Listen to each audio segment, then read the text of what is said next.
nagdadala ng mga commodity bawat probinsya.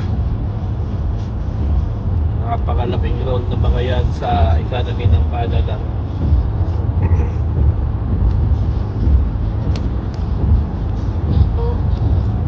They drive from one place to another, from east to west, or from west to east, vice versa. Pero lalaki ng sahod ng mga yan. Kaya lang, sa isang buwan, mga 1 linggo lang ang day off nila. Especially pag winter, diyaman dyan ang trabaho ng mga truck drivers.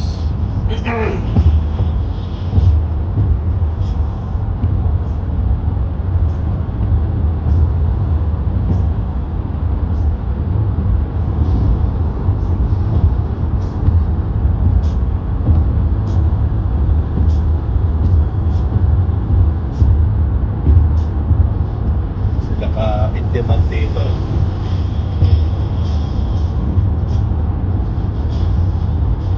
Sila yung bumubuhay sa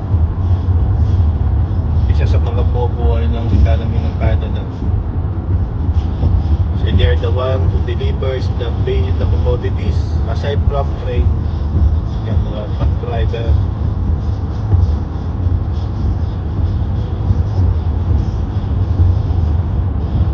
Siyempre, mas mahal ang transport mas mahal ang cost ng transportation pag sa train.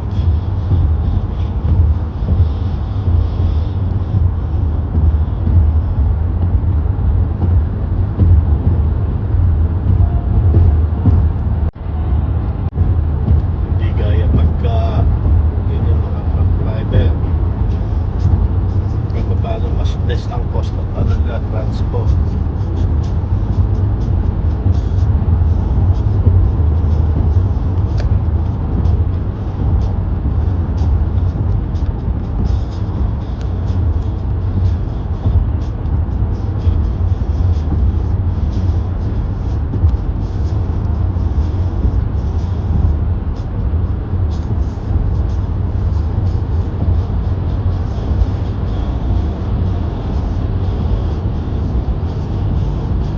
Buntik na dun sa butas, pambira, yari ang shock ko niya kung nagkataon.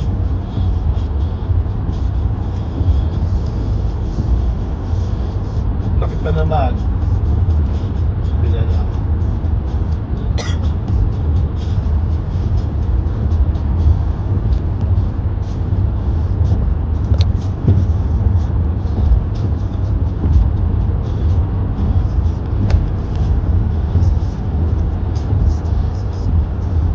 Minuto na lang, nasa nag-start na tayo.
na ako.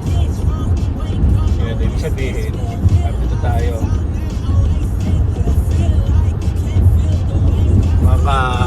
Ayan, pero mo dyan.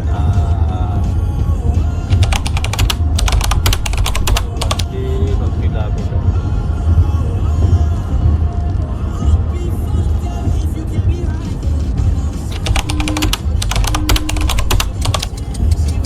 Tanganin ka, Brad.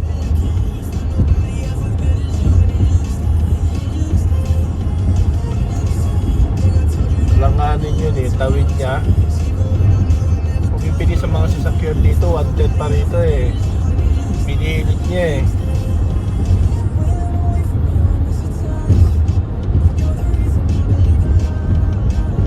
Ito, mabilis pa naman itong truck, itong Tundra. Oh, nakalusot sa akin, hindi siya nakalisot dito, hindi sila nagbanggaan kung nagkataon. Hindi itong kotse.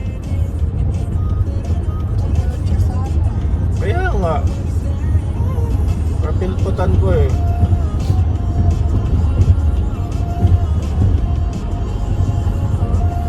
Kapag di siya sumunod eh.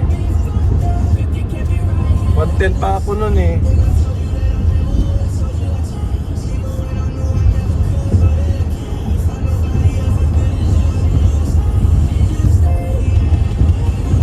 Ito, bilis lalo nito.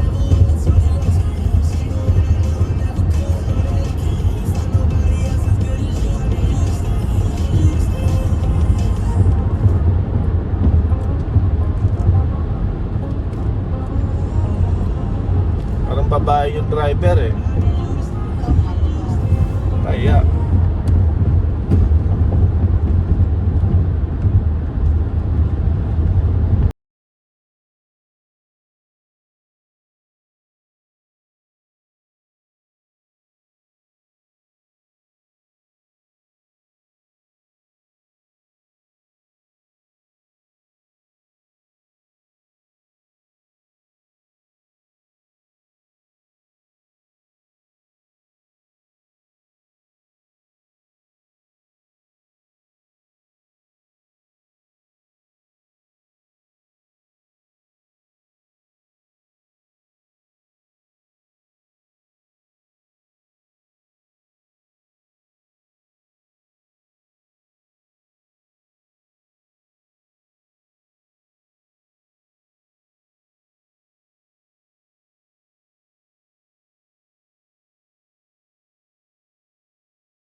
slide means stop. Stop.